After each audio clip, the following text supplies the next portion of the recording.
Assalamualaikum warahmatullahi wabarakatuh. Kita dari kelas 12 IPA 1. Di sini kita akan menjelaskan materi hereditas, yaitu tentang kelainan gen dominan autosomal. Yang akan menjelaskan materi ini ada saya, Ella Juliana Putri, absen 10, Nadira Fauziah, absen 25, dan Nadira Sabila, absen 26. Langsung aja kita bahas materinya.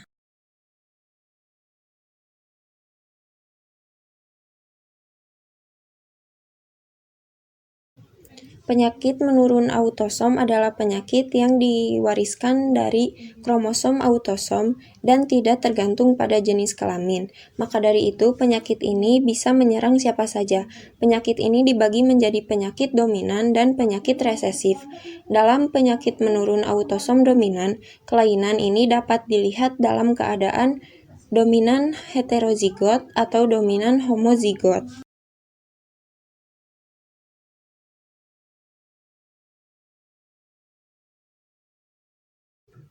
Polidaktili adalah kondisi di mana jari tangan atau jari kaki berjumlah lebih dari 10.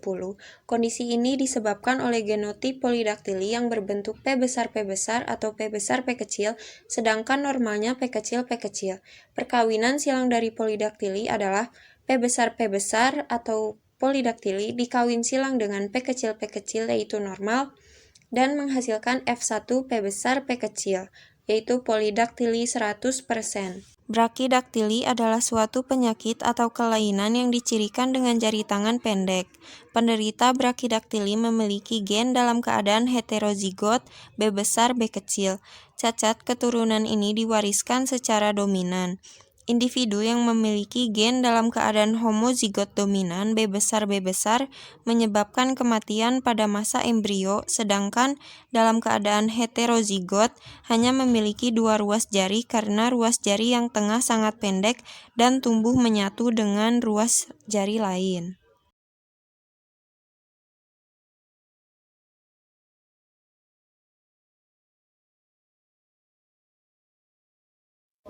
Perkenalkan, nama saya Nadira Fauziah, kelas 12 IPA 1 akan melanjutkan materi tentang sindaktil dan talasemia. Yang akan saya jelaskan, pertama sindaktili. Sindaktili adalah kondisi dempetnya jari bayi yang bisa melibatkan 2 jari atau lebih, sehingga membuat lapak tangan atau kaki menjadi berbentuk seperti kaki bebek. Normalnya, saat janin masih di dalam kandungan, ada sejumlah gen yang berfungsi untuk memerintahkan deretan sel di antara 2 jari untuk memisah dengan sempurna. Namun, pada bayi yang mengalami sindaktili, gen yang berfungsi dalam perkembangan jari-jari tersebut mengalami gangguan. Macam-macam sindaktili. Yang pertama, sindaktili tidak lengkap.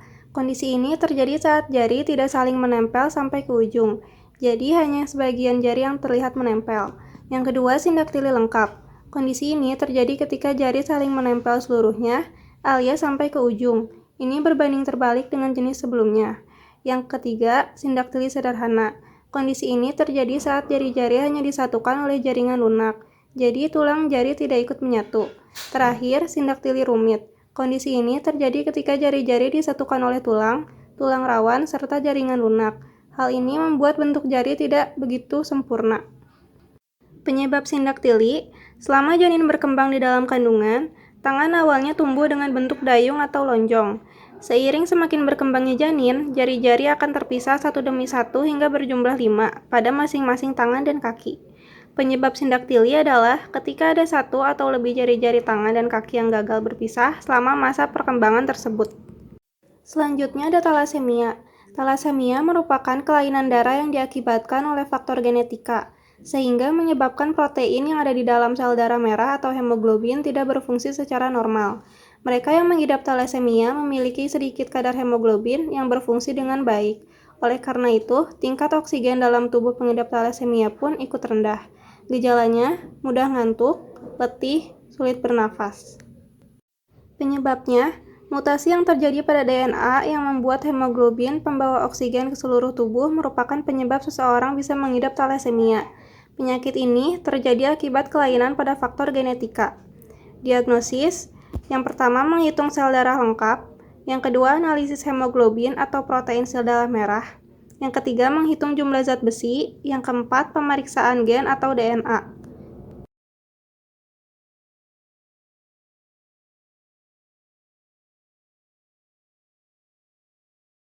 Assalamualaikum warahmatullahi wabarakatuh. Saya Nadira Sabila.